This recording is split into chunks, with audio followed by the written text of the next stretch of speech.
저희 오늘 포인트 종합소득세 실무 책 가지고서 소득세 실무 입문 과정을 좀 강의를 진행하도록 하겠습니다. 그래서 이 과정은 전체적으로 이제 3년차 이하나 소득세를 이제 종합소득세 신고를 처음 하신다 생각하시고 이제 듣는 강의고, 요거보다 조금 더 어려운 강의, 좀 경력자들은 소득세 입문 말고 소득세 실무 강의를 좀 들어주시면 좋겠습니다. 저희 이제 책으로는 내용 이제 앞에 이제 목차나 그 계정세법은 좀 건너뛰시고 33페이지로 한번 좀 가보실게요. 소득세 기본 개념부터 좀 살펴보도록 하겠습니다. 자, 33페이지 보면은 일단 우리나라의 이제 과세 체계를 좀 보면은요, 이제 5월 달에 신고하는 건 우리가 소득세고요. 3월에는 우리가 법인에 대해서 세금을 이제 부과를 해서 신고를 하죠. 그래서 기업 이제 법인들은 이제 법인세를 이제 3월에 내는 거고, 개인은 5월 달에 종합소득세를 내는데, 자, 이때 종합소득세는 법인세랑 조금 다른 점이 있어요. 한 장 넘어가 보시면은 소득세는 우리가 소득세 과세 대상을 열거를 해놨다, 이제 그런 표현을 씁니다. 이제 어떤 부분에 대해서 소득세를 과세할 건지를 세법에 열거가 되어 있는 게 이제 소득세인데, 그럼 어떻게 열거가 되어 있느냐? 자, 밑에 보시면은 사업소득, 근로소득, 연금소득, 기타, 퇴직, 양도 이렇게 열거가 되어 있고, 그리고 이자 배당, 그래서 총 8가지 소득이 현재 열거가 되어 있다, 이렇게 좀 생각하시면 좋겠습니다. 그래서 우리가 이 8가지 소득을 이자 배당, 사업, 근로, 연금, 기타 이렇게 해서 소득세법에 열거가 되어 있는 거라고 좀 보시면 좋을 텐데, 자, 아마 여기 오신 분들 조금 전에 그래도 한 3월까지 법인세 이제 신고하는 거 실무 좀 보셨을 거예요. 법인세랑 조금 비교를 해보면 소득세는 열거주의다 이렇게 부르는데, 법인세는 열거주의가 아니라 법인세는 이제 포괄주의예요. 포괄주의라는 것은 어떤 소득을 과세할지가 세법에 열거되어 있지 않고, 그냥 순자산이 증가했다라고 하면은 순자산 증가액을 전체 과세소득으로 보는 그런 이제 과세 체계를 가지고 있어요. 자, 그럼 여기에서부터 어떤 게 좀 차이가 나느냐? 여러분, 지금 아마 3월 달에 법인세 신고하실 때 같이 이제 아마 법인 결산이나 이런 것도 진행하셨을 텐데, 기본적으로 법인은 법인세 결산을 할 때 법인의 통장을 모두 다 저희가 회계 프로그램에 업로드해서 다 입력을 해야 돼요. 그런데 개인은 개인 통장을 우리가 다 입력하지 않습니다. 왜 그러냐면, 법인은 법인의 통장에 들어온 돈이 전부 다 일단은 기본적으로 수익이라고 보고서 시작을 하는 거예요. 그리고 법인 카드 내역도 전부 다 기장이 돼야 돼요. 그렇기 때문에 법인은 우리가 포괄주의에 따라서 모든 소득을 다 과세하기 때문에 법인 통장에 있는 걸 전부 다 입력을 하고, 통장에 들어온 거를 전부 다 차변되면 다 기록을 해야 되지만, 개인 같은 경우는 개인 통장에 있는 내용 중에서 소득세법에 과세한다고 열거된 것만 과세를 하는 것이기 때문에 개인 통장 입력을 하지 않습니다. 그래서 지금 여기서 포괄주의다 또는 열거주의다 이렇게 설명을 했지만, 이걸 우리 실무적인 용어로 바꿔서 생각을 해보면 가장 중요한 거는 통장 기장을 하느냐 안 하느냐, 이게 좀 가장 큰 차이점이라고 볼 수 있겠고, 또 법인카드는 내역을 전부 다 무조건 기장을 해야 돼요. 왜냐면 법인카드에 대해서 나간 거를 차변에다가 비용을 안 달아놓으면 나중에 뭐가 안 맞아요. 그렇게 되면은 나중에 카드 대금 나가는 게 안 맞을 수 있겠죠. 그런데 여러분, 개인 카드 같은 경우는 그 개인의 신용카드 내역 중에서 꼭 사업을 위해서 쓴 게 아닌 것도 있죠. 자녀들에 대한 무슨 이제 그 학원비도 있을 수 있고, 본인의 개인 병원비도 있을 수 있는데, 그런 것들은 그냥 입력을 안 하고 넘어갈 수도 있습니다. 그래서 그런 점, 모든 내용을 다 입력을 할 거냐, 아니면은 일부 내용은 뺄 거냐, 이렇게 좀 보시면 되겠습니다. 자, 이렇게 좀 보시고요. 자, 그 다음에 원천징수의 개념 35페이지 한번 좀 보시면은, 소득세는요, 원천징수 제도가 굉장히 광범위하게 이루어져 있어요. 그래서 보시면 이자 배당, 사업, 근로, 연금, 기타, 퇴직 이렇게 모든 소득에 대해서 이제 그 원천징수를 하게 돼 있고, 아까 그 8가지 소득 중에서 원천징수 제도가 없는 소득은 양도소득 요거 한 가지입니다. 이 양도소득은 이제 원천징수 개념이 없죠. 잠깐 비교만 해보면 법인세법은 이 중에서 이자만 원천징수가 있습니다. 법인은 이자만 원천징수 제도가 있고 나머지는 원천징수 제도가 없어요. 그래서 법인에게 지급할 때 똑같은 돈이라고 하더라도 법인에게 지급할 때는 이자만 원천징수라는 거고, 개인한테 할 때는 이렇게 많은 종류의 소득을 전부 다 원천징수를 해서 신고를 하도록 돼 있다, 이런 정도 보시면 좋겠고, 자, 5번에는 순소득과세 원칙이라는 것은 소득세법은 기본적으로 모든 소득, 이자 배당, 사업, 근로, 연금, 기타, 퇴직, 양도가 벌어들인 걸 총수익금액, 쓴 걸 필요경비다 이렇게 해갖고 총수익금액에서 필요경비를 뺀 순수한 소득만 과세를 하고 있습니다. 번 매출을 다 과세하면 안 되겠죠. 그래서 총수익금에서 필요경비를 뺀다, 이런 용어를 좀 알아주시면 좋겠고, 그래서 총수익금액이라고 하는 것은 우리가 흔히 그냥 생각하는 수익이다 이렇게 생각하시면 되겠고, 필요 경비는 비용이다 이렇게 좀 생각하시면 되겠고, 법인세법에서는 우리가 총수익 금액을 입금이라고 부르고 필요 경비를 송금이라고 부르죠. 그래서 이렇게 용어가 조금씩 다르지만 그런 컨셉으로 좀 생각을 하시면 좋겠습니다. 자, 그리고 소득세법은 소득공제랑 세액공제가 상당히 많이 광범위하게 되어 있습니다. 왜냐하면 우리가 똑같은 돈을 벌었다고 해서 다 똑같이 세금을 내는 게 공평한 거냐? 그렇지는 않습니다.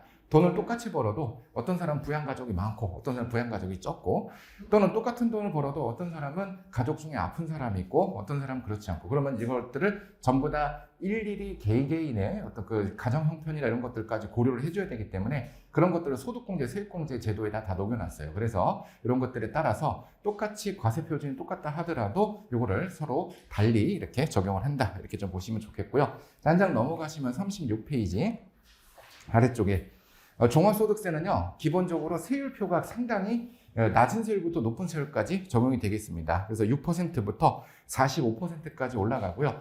그 중에 과세표준 기준으로 10억 초과됐을 때 45%를 부과하는 요 세금은 요거는 이제 올해 신설이 된 거라고 좀 보시면 될 것 같아요. 작년까지는 42%까지만 이제 있었는데 45%까지 신설이 됐죠. 자, 그러면 10억 초과가 됐을 때 45%가 되면은 우리 뭐가 있어요? 지방세 또 4.5%를 내야 되겠죠? 그럼 합치면 49.5%예요. 거기다가 우리가 또 건강보험료까지 생각하면은 거의 이제 50% 넘어가는 그런 이제 내용까지도 이제 세금이 이제 부과가 될 수 있어서 엄청나게 세금이 좀 많아진다. 이렇게 좀 생각을 잘 해보시면 좋겠습니다. 근데 여러분, 우리가 이거는 소득세 세율표인데요. 이 소득세 세율표는 지금 보는 것처럼 누진세율이 되어 있어요. 6%, 15% 이렇게 높아지는데, 이게 6%에서 15%를 곱할 때 1200이 넘어가면 바로 15%를 다 곱하는 게 아니라 일단 1200까지는 6%를 곱해놓고 1200을 초과되는 거에 대해서만 누진세로 곱하도록 되어 있습니다. 왜냐하면 1200 넘어갔을 때 1201만 원에다가 다 15%를 곱하면은 그 1200을 넘어가기 직전과 후에 갑자기 세부담이 높아져요. 그래서 오른쪽 페이지 한번 좀 잠깐 보시면 누진세율 구조 보시면 1000만 원일 때는 왼쪽에 있는 표랑 비교해 보세요. 1000만 원일 때 6%니까 60만 원만큼만 세금이 나오죠. 자, 그런데 5천만 원일 때는 왼쪽 표에 보시면은 어떻게 돼요? 5천만 원이면 여기 나오는 요 24% 구간이 돼야 되겠죠. 근데 5천만 원에다가 한꺼번에 24% 곱하는 게 아니라 5천만 원을 4,600을 초과하는 금액에 대해서만 24%를 곱해요. 그래서 678만 원이 되고, 역시 과세표준이 1억이 되었다라고 하면은 35%를 전부 다 곱하는 게 아니라 8,800을 초과되는 것에 대해서만 35%를 곱하기 때문에 2천만 원이 됩니다. 자, 근데 지금 여기서 생각을 해보면요. 지금 A에서 B로 넘어갈 때는 소득이 5배 늘어나죠. 5배 늘어나는데 세금은 10배 넘게 늘어납니다. 그 다음에 A에서 C로 지금 넘어갈 때 어떻게 돼요? 소득이 10배 늘어났죠? 그런데 지금 보면은 세금을 비교해보면 30배가 넘어요. 한 34배 정도 늘어나게 돼 있어요. 이게 누진세율의 개념입니다. 즉, 소득이 증가될 때 세부담이 증가되는 속도가 가파르게 올라가는 거예요. 이걸 이제 소득세라고 하는데, 여러분 혹시 기장을 하면서 왜 어떤 기업은 소득세로 개인으로 사업자를 하고 어떤 기업은 법인으로 하는가, 혹시 이런 거 고민 안 해보셨나요? 지금 해봐요, 빨리 한번. 왜 개인으로 하고 법인을 할까? 자, 이게 세율의 차이가 있어서 그래요. 자, 왼쪽에다 제가 필요를 한번 비교를 해보면, 법인세 같은 경우는요, 과세표준 기준으로 봤을 때 2억까지 세금이 10%만 나와요. 그럼 2억을 넘어가면 어떻게 되느냐? 2억을 넘어가면 20%로 이제 세율을 이제 적용을 하죠. 자, 그러면 제가 비교를 한번 좀 해볼게요. 이렇게 2억까지 10%, 2억 넘어가면 20% 이렇게 법인세율이 계산이 된다라고 하면은 오른쪽 37페이지에 다시 보시면, 자, 여기서 비교를 한번 해볼게요. 법인세로 계산해보면 과표가 1000만 원일 때는 아까 10%죠. 그러니까 이때는 세금이 100만 원이에요. 자, 그런데 5천만 원일 때는 세금이 500만 원이고 계산하기도 쉽죠. 그 다음에 1억이면은 세금이 1000만 원 나옵니다. 그러면 이렇게 지금 이제 소득이 낮을 때는 어떻게 돼요? 소득이 낮을 때는 오히려 법인이 세금이 좀 더 나오죠. 그런데 뒤로 갈수록 여기 지금 5천일 때는 얼추 비슷하죠.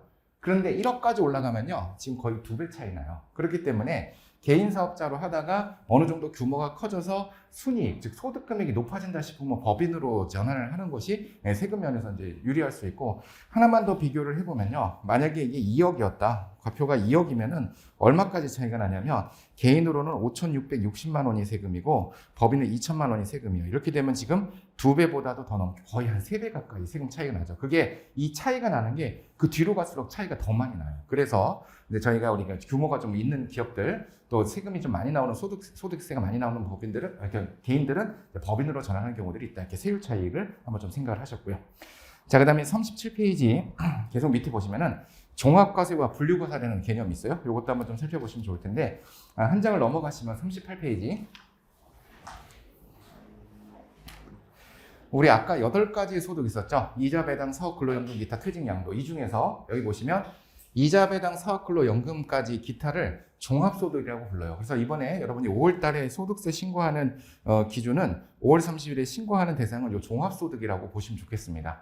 퇴직과 양도는 우리가 따로 아마 여러분들 실무하진 않을 거예요. 물론 퇴직소득도 5월 달에 퇴직소득도 5월 달에 확정신고, 그 다음에 양도도 5월 달에 확정신고가 있는데, 그거를 아마 여러분들이 직접 하지는 않을 거예요. 그래서 대부분은 좀 이렇게 다른 이제 세무사님이 하시거나 이렇게 좀 할 텐데, 퇴직은 거의 없고, 양도 같은 건 좀 그렇고, 아마 여러분들이 실무하시면서 대부분 이제 하시는 거는 이자, 배당, 사업, 근로연금, 기타. 요거를 이제 종합소득이라고 부르는데, 어떤 차이가 있냐면, 여기 있는 소득은요, 종합소득은 다 합쳐요. 다 합쳐서 아까 6에서 45%의 세율을 곱하죠. 그런데 퇴직과 양도는 이 둘을 합치는 건 아니고 퇴직은 따로 세율을 곱하고 양도도 따로 세율을 곱해요. 그래서 크게 이렇게 세 분류로 가는 것이다. 이렇게 보시면 좋겠습니다. 그래서 여러분이 이제 담당한 거래처가 있는데 이 담당한 거래처에게 사업소득뿐만 아니라 근로소득도 있었다라고 하면 그거 두 개를 합쳐서 신고를 해주셔야 돼요. 또는 근로소득도 있고 기타 소득도 있고 사업소득도 있다. 이러면 전부 다 합쳐야 돼요. 자, 그러면 우리가 실무를 할 때 이 사람이 돌아다니면서 어떤 종류의 소득이 있었는지 우리가 다 알 수가 없겠죠. 그래서 어떻게 되냐면 5월달 초에 국세청에서 나오는 홈택스에서 조회되는 신고도움 서비스 있어요.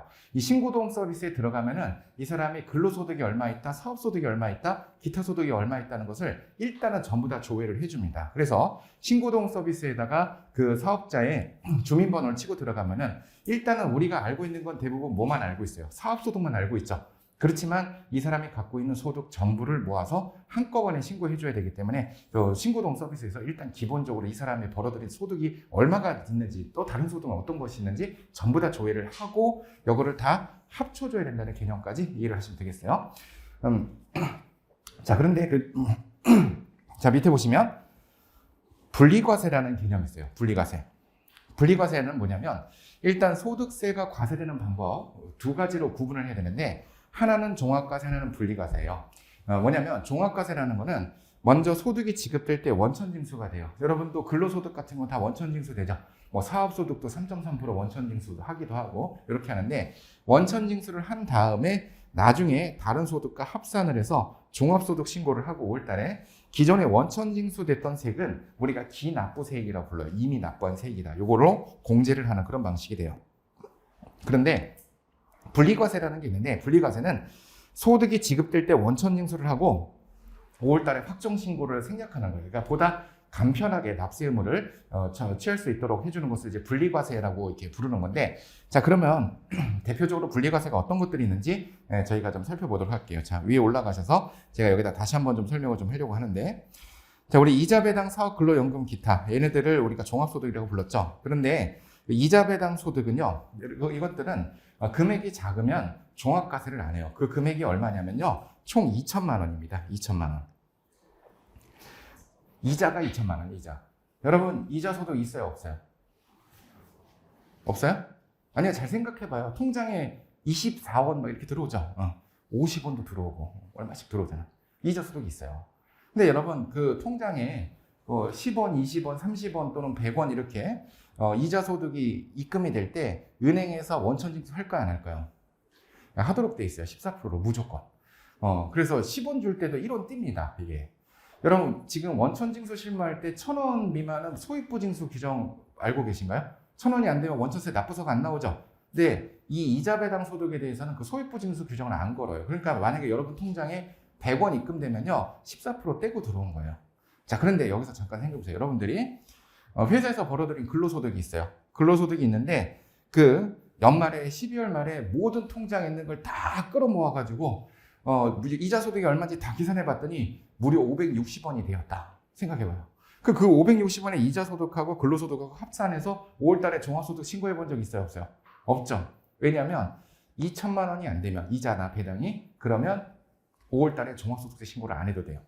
자, 그러면 그 이자나 배당 소득은 세금을 안 냈어요? 아니죠. 원천징수 세금을 이미 냈죠. 그거를 분리과세라고 부르는 거예요. 분리과세. 즉 다시 밑에 보시면 분리과세라는 개념은 소득이 지급될 때 원천징수만 하고 나중에 확정신고를 안 하는 거예요. 자, 그러면 우리가 뭘 생각해야 되겠어요? 우리가 5월 달에 종합소득 신고할 때 분리과세 대상은 합산하지 않는다라고 생각하시면 좋겠죠. 그래서 위에다가 몇 가지 중요한 분리과세를 제가 정리를 좀 해서 드릴게요. 2천만 원 이하의 금융소득입니다. 이자 배당 합쳐서 2천만 원이 안 되면 이제 5월 달에 종합소득 신고를 안 해도 돼요. 그럼 원천세만 내도 되고 끝나는 거죠. 자, 그러면 여기서 우리가 좀 생각해 봐야 될 건 뭐냐면, 여러분 우리가 아까 제가 신고도움 서비스에 가면은 이 사람의 이자 배당 사업근로연금 기타가 조회가 된다 그랬죠? 2천만 원이 안 되는 사람의 금융소득은 조회가 되지 않아요. 2천만 원이 넘어가면은 그때는 얘는 금융소득 종합과세를 해야 된다고 소득세 그 이자 배당 사업근로연금 기타에서 이자 배당 쪽에 동그라미가 쳐 있습니다. 그럼 여러분 뭘 생각해야 되냐면, 신고도움 서비스에서 이 사람에게 이자 배당에 동그라미가 쳐졌다라고 하면은 금융소득 내역을 조회를 해서 이제 합산을 해야 되겠구나, 여기까지 생각을 하셔야 된다는 거예요. 근데 대부분은 여러분 2천만 원 넘는 금융소득 많이 없죠. 대부분 그냥 X표 쳐져 있습니다. 이자 배당은. 그러면은 이자 배당 소득이 없다는 게 아니라 합산 신고를 할 필요가 없다, 이제 그렇게 얘기를 한다, 이렇게 좀 보시면 좋겠습니다. 그래서 우리가 지금 여기서 알아야 되는 거는 종합소득 이번에 우리가 실무할 때 합칠 거냐 안 합칠 거냐, 그게 신고도움 서비스에 OX로 나와 있다. O로 돼 있으면 2천만 원이 넘었다. 그렇지 않으면 이제 X로 돼 있다, 이렇게 보시면 되겠고. 자, 그 다음에 근로소득 중에서요 또 분리과세라는 개념이 있어요. 가장 대표적인 게 뭐냐면요, 이게 일용근로소득이 분리과세입니다. 일용근로소득. 여러분 우리가 원천징수 실무하실 때 상용직으로 해갖고 4대 보험 띄고 이렇게 신고하는 근로소득이 있는가 하면은 매월 신고해서 다음 달 말일까지 우리가 지급명세서 내는 일용직 있죠. 그 일용직은 분리과세예요. 그 말은 뭐냐면, 일용직 근로소득에 대해서는요 일단 두 가지를 생각하시면 돼요. 일용직은 연말정산을 할 필요도 없고 종합소득 신고를 할 필요도 없어요. 근데 주의할 사항은 뭐냐면요, 제가 아까 강조드리지만 신고도움 서비스에서 조회한다 그랬잖아요. 신고도움 서비스에서 조회하면은 일용직 소득이 조회가 될 때가 있어요. 그래도 종합소득세 신고서에 합산하는 게 아니다, 이걸 꼭 기억하셔야 돼요. 아까 이자 배당은 2천만 원 안 되면 아예 조회가 안 된다 그랬죠. 근데 일용은 조회될 수도 있어요. 그러면은 일용 같은 경우는 조회가 돼도 종합소득세 신고서에 합산을 하는 게 아니라는, 즉 뭐예요? 다시 여기 분리과세는 원천징수 소득세 지급할 때 원천징수 한 번 하고 확정신고 자체를 안 해도 되는, 다른 소득하고 합산을 안 해도 되는 거를 우리가 이거를 분리과세라고 생각하셔야 돼요. 일용은 그래서 조회되더라도 합산하는 게 아니다. 여기까지 좀 알아두시면 좋겠고. 자, 그 다음에 연금 같은 거 중에서는요, 이제 공적연금과 사적연금이 있는데, 공적연금은 공무원연금이나 국민연금을 얘기해요. 그런데 은행이나 우리가 보험회사에다가 드는 연금이 사적연금인데, 이 사적연금 중에서 연간 금액이 1,200만 원 이하면은요, 요거는 분리과세를 선택할 수가 있어요. 그리고 기타 소득 금액 같은 경우도 연간 소득 금액이 300만 원 이하면은 요것도 분리과세를 할 수 있는데, 요거는 좀 특이한 게 뭐냐면 연금과 기타는 선택적 분리과세라고 불러요. 뒤에서 이제 한 번 더 설명드릴 건데, 이 선택적 분리과세는 합산할 것인지 말 것인지를 우리 소득자가 선택할 수 있어요. 선택. 그래서 이건 어떤 게 선택하는 게 유리한지 선택하지 않는 게 유리한지, 이건 기타 소득할 때 한 번 더 설명을 좀 드릴게요. 자, 그래서 아까랑 좀 달리 아까 근로소득 같은 경우 무조건 일용근로 같은 경우는 무조건 합산을 하는 게 아니에요. 이자 배당도 내가 합산하고 싶다고 해서 할 수 있는 건 아니에요. 그 무조건 이제 분리를 시켜야 되는데, 지금 여기 보는 것처럼 기타 소득 금액 중에서 소득 금액이 300만 원 이하가 됐다라고 하면은 이거를 합산할지 말지를 우리가 선택할 수 있다, 이제 이렇게 보시면 좋겠습니다. 그래서 자, 기본적으로는 우리가 이자 배당 사업근로연금 기타는 전부 다 합산을 해야 되지만 일부는 배제시키고 합산 안 하는 것들도 있다, 이렇게 좀 알아두시면 좋겠습니다.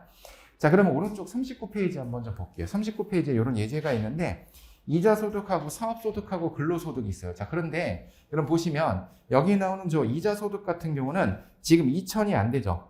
2천만 원이 안 되면은 종합소득 신고할 때 합산할 필요가 없다 그랬죠. 그래서 이거는 빼고 한다. 이걸 이제 분리과세라고 부른다고 했었고, 사업 소득과 근로 소득이 있는데, 사업소득은 일반적으로 원천징수세액이 없죠. 사업소득, 우리 기장하는 식당이나 이런 도소매업이나 이런 데들은 원천징수세액이 없잖아요. 그런데 이 사람이 근로소득이 있었다라고 하면은 이 원천징수세액이 어디서 나와요? 나중에 연말정산하면은 원천징수세액이 나오겠죠. 이렇게 돼 있을 때 아까 말씀드린 대로 사업소득과 근로소득을 합쳐서 신고를 해요. 합쳐서 신고를 하면서 세금을 내게 되면은 근로소득은 옛날에 세금 한 번 냈는데 여기서 5월 달에 한 번 더 내면은 이중으로 세금을 내게 되잖아요. 그래서 여기에 대해서 선출세액이 나온 다음에 원천징수됐었던 세액은 한 번 빼주는 거예요, 다시. 그걸 뭐라고 부른다? 미리 냈던 세금 기납부세액이다, 이렇게 부르는 거죠. 기납부세액. 이미 낸 세금이다. 자, 그래서 기본적으로 원천징수가 됐다가 나머지 그 소득을 다 모아서 합산해서 세액을 다시 계산하고 기존에 냈던 세액은 원천징수세액은 다시 빼주는 그런 구조로 정산을 하는 그런 방식이 5월 달에 종합소득 신고 방법이다라고 보시면 좋겠습니다. 그래서 기본적으로 원천징수됐던 세액을 다시 빼주는 그런 컨셉으로 이해를 하시면 좋겠습니다. 그리고 한 장을 또 넘어가셔서 보시면 종합소득세가 신고가 되는 그 과정을 한번 좀 볼 건데 40페이지 보시면 종합소득세는 기본적으로 벌어들인 거를 총 수익금액이라고 부른다. 그리고 필요경비라고 부른다라고 했고요. 거기까지 빼고 나면은 이 소득금액이 돼요. 저희가 이 과정, 총 수익금액과 필요경비가 빼서 소득금액이 나오는 과정을 아마 오늘 오후 한 3, 4시까지 계속 이걸 할 거예요. 뭐에 대해서? 이자, 배당, 사업, 근로, 연금, 기타. 요거를 각각 따로따로 구하게 돼 있어요. 요 단계까지. 사업소득금액 구하고, 근로소득금액 구하고, 그래서 각각 6가지 소득에 소득금액이 구해지고 나면은 이거를 전부 다 합산을 해요. 그걸 뭐라고 부르냐면은 우리가 합산된 거를 종합소득이라고 부릅니다. 전부 다 합산을 해서 일단은 이거를 우리가 종합소득이라고 부르고 이 소득금액이 전부 다 합쳐서 종합소득이 나오고 나면은 그때부터 이제 인적공제를 빼는 거예요. 부양가족이 몇 명이다, 또는 소득공제 받을 게 있다. 그리고 세율을 곱한 다음에 선출세액이 나오면 여기서 세액공제나 감면을 빼서 계산을 하는데, 자, 이렇게 해서 세액공제나 감면을 했지만 우리 아까 어떤 게 있었어요? 근로나 또는 뭐 이자 배당 이런 거 같은 경우 옛날에 냈던 세금, 미리 낸 세금, 원천징수세액이 있겠죠. 그 원천징수세액을 여기서 다시 빼주는 거죠. 원천징수세액하고 중간연합세액 같은 걸 빼서 최종 차감 납부세액이 구해지는 이런 구조로 가져간다. 이렇게 좀 보시면 좋겠습니다. 소득세가 계산되는 과정은 전반적으로 이렇게 흘러가고요. 아래쪽에 보면은 과세기간이다라고 나오는데, 과세기간은 1월 1일부터 12월 31일까지로 돼요.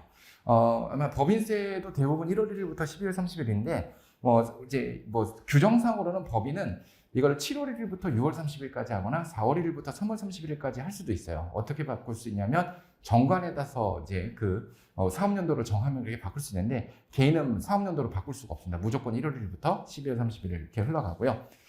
오른쪽에 41페이지 보시면, 종합소득세, 소득세 납세지는 주소지로 한다라고 되어 있습니다. 이거 한번 좀 체크를 해주시고, 그러면 이 납세지가 뭘 정하는 거냐면 우리가 신고를 할 때 어느 세무서에다가 신고하는지 관할 세무서가 정해지죠. 자, 근데 이게 개인 사업자 같은 경우는 이게 신고하다가 좀 헷갈리는 게 뭐냐면 우리 부가세 신고하잖아요. 부가세 신고는 납세지가 사업장 소재지로 되어 있어요. 자, 그럼 예를 하나 들어볼게요. 어떤 사람이 사업장은 이제 강남에 있는데 자기 집은 여기 종로에 있었어요. 그러면은 나중에 부가가치세 신고할 때 있죠. 부가가치세 신고는 강남에 있는 강남세무서에다가 신고를 하고 나중에 종합소득세는 종로세무서에다가 신고를 하는 거예요.